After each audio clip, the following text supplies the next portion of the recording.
여러분들은 초등학교 때 방학 숙제를 언제 했습니까? 저는요, 개학을 하루 앞둔 전날 저녁에 허겁지겁 방학 숙제를 했던 것으로 기억이 납니다. 시간의 물리적 압박이 나를 움직이게 했던 것입니다. 안녕하세요. 도와줘 TV의 엄태범입니다. 오늘 방송은 진짜 간절함으로 시작하라, 이런 주제를 가지고 말씀을 드려보겠습니다. 호랑이와 사자가 먹이를 두고 싸우면 누가 이길까요? 그렇죠. 배고픈 놈이 이길 확률이 굉장히 높습니다. 이 말은 누가 더 간절한가에 따라 승패가 결정된다는 겁니다. 여러분들은 초등학교 때 방학 숙제를 언제 했습니까? 저는요, 개학을 하루 앞둔 전날 저녁에 허겁지겁 방학 숙제를 했던 것으로 기억이 납니다. 시간의 물리적 압박이 나를 움직이게 했던 것입니다. 그런데요, 방학 숙제 중 문제는 일기장이 있었습니다. 그 당시 방학 숙제 일기장에는요, 그날의 날씨를 적도록 하는 그런 칸이 있었습니다. 그런데 같은 동네에 살고 있지만 동네 애들의 일기장에는 지나간 날의 날씨가 다 틀렸습니다. 인터넷이 안 되던 그 시절에는요, 지나간 날씨를 일기에 쓰기에는 불가능했습니다. 따라서 일기를 매일매일 그날 쓰지 않고 한꺼번에 쓴 것이 들통이 났습니다. 그래서 선생님한테 손바닥을 맞았던 기억이 납니다.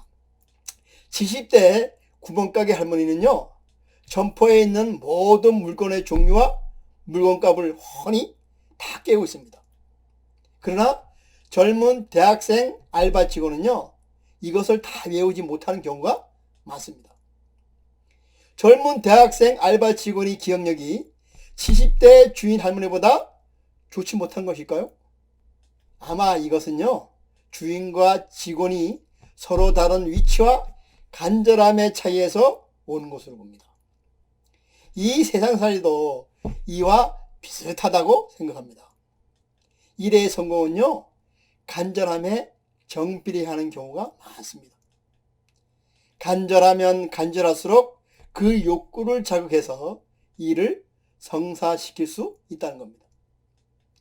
우리가 흔히 알고 있는 치킨 게임은요, 서로 마주본 자동차가 돌진해서 누군가가 피하지 않으면 서로 공멸할 수밖에 없는 그런 상황을 만들어서 승자를 가리는 그런 게임입니다. 자신의 모든 것을 버리고 포기할 경우 상대가 겁을 집어먹고 물러서게 하는 아주 절박한 게임입니다.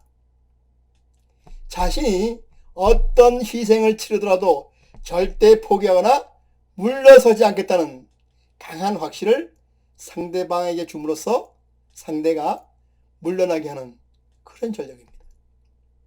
이것을요, 일명 핸들 뽑기 전략이라고도 합니다. 60년대, 70년대는요, 세계의 복싱을 거의 모두 우리나라가 석권을 했습니다. 그러나 지금은요, 그 많던 복싱 챔피언이 한 명도 없습니다. 그 이유가 뭘까요? 흔히들 복싱을 헝그리 스포츠라고 합니다. 그 당시 우리나라 사람들은요, 가난하게 살았으며 이 가난에서 탈출할 수 있는 해방구가 바로 복싱이었습니다. 그러나 먹고 살만한 요즘에는요, 구태여 육체적 고통과 극심한 스트레스가 심한 스포츠를 통해서 경제적 부를 이룰 필요가 없어졌습니다. 만약 여러분이 올림픽 금메달 따기 위해서 경기 종목을 지금 선택하게 한다면 승마와 복싱 중 어떤 종목을 선택하시겠습니까? 많은 사람들이 이왕이면 승마를 선택할 확률이 높습니다. 복싱은요, 다른 스포츠에 비해서 육체적 고통이 비교적 많습니다. 따라서 육체적 고통이 조금 덜한 경기 종목을 선택하게 될 것입니다. 세상에서 가장 절박하고 신중해질 때는요, 공인인증서 B번을요 5번의 기회 중 4번을 틀렸을 때라고 합니다. 왜냐하면 마지막 B번을 잘못 눌렀을 때 은행을 찾아가서 다시 등록하는 등 많은 번거로움이 나를 피곤하게 하기 때문입니다. 우스갯소리로요, 직장 생활을 오래 할 수 있는 좋은 방법이 있다고 합니다. 첫째는요, 마이너스 통장과 신용카드를 많이 쓰라는 겁니다. 둘째는요, 자녀를 많이 낳으라는 겁니다. 그러면요, 마이너스 통장과 신용카드 빚을 갚기 위해서 또는 가정생활비를 충당하기 위해서 열심히 최선을 다하여 직장생활에 충실할 수밖에 없다는 겁니다. 물론 이 말은요, 웃자고 한 이야기지만 웃지 못할 현실입니다. 병법에는 전쟁터에서 간절함을 이용해서 전쟁에서 승리하는 전술이 많이 나옵니다. 대표적인 병법서 손자병법 9지편에는요, 병사들이란 위험한 상황에 놓여야지만 악착같이 싸워서 패망의 늪에서 벗어나려고 하고 죽을 처지에 빠져서야 목숨을 걸고 싸워서 살아나려는 그런 속성이 있다. 따라서 장수는 이런 병사의 심리를 잘 알아서 병사들을 움직여야 한다. 이렇게 나와 있습니다. 사람은요, 간절했을 때 주어진 역량을 100% 발휘한다고 합니다. 전쟁터에서 병사들은요, 적진 깊숙이 들어가면 들어갈수록 누가 시키지 않아도 서로 간에 똘똘 뭉친다고 합니다.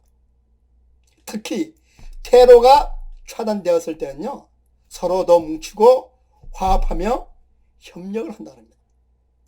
그러나요, 테러가 확보되고 안전이 보장되면 결속력은 급격히 떨어진다고 합니다. 즉, 간절함이 떨어지면 그만큼 결속력도 떨어진다는 그런 말입니다. 또한 병법가 손자는요, 이렇게 말했습니다. 서로 원수지간도 바다에서 풍랑을 만나면 서로 협력해서 목숨을 지키려 한다. 이렇게 이야기했습니다. 저는 어릴 때 친구들과 수박서리를 한 경험이 있습니다. 그때는 누가 시키지도 않았는데 서로가 조용하게 일사불란하게 움직였습니다. 만일 한 사람이 소리를 내서 주인에게 발각되면요, 모두 피해를 보기 때문입니다. 저는 31년을 직장에서 근무하면서 매년 회사의 경영이 어렵지 않은 때가 단 한 번도 없었던 것으로 기억이 납니다. 경영 여건이 아주 좋고 대규모 흑자가 예상되는 그런 해에도 어김없이 연말이 되면요, 경영자는 손익이 좋지 않으니까 허리띠를 더욱 졸라매야 한다. 이런 말을 하고 했습니다. 이를 두고 병법서에서는요, 화근의 심리적 확산 효과 이렇게 말합니다. 인간의 심리는 위험을 외면하거나 현실을 실제 상황보다 더 안전하고 객관적으로 보는 그런 경향이 강하다고 했습니다. 따라서 의도적으로 절박함을 유도한다는 겁니다. 마라톤 풀코스를 완주한 마라토너는요, 갈증이 극에 달했을 때 목구멍에 넘어가는 한 방울의 물은 이 세상에 어떤 물도 이런 맛을 낼 수 없다는 것을 알고 있습니다. 성공한 사람들은 처참한 역경을 이겨내고 절실함을 경험한 그런 사람들입니다. 스프링도 누르면 누를수록 압력이 높아집니다. 시간의 압력이 높으면 높을수록 튀어오르는 힘은 더욱 강해집니다. 이처럼 내가 무엇인가를 이루고 싶다면 우선 절박해져야 합니다. 애절하고 절박해지고 그러면 모든 방법이 나오게 됩니다. 이는 절박함 속에 나의 숨은 에너지가 용솟음쳐 나오기 때문입니다. 그럼 오늘 방송은 여기서 마치고 다음 시간에 다시 찾아뵙도록 하겠습니다.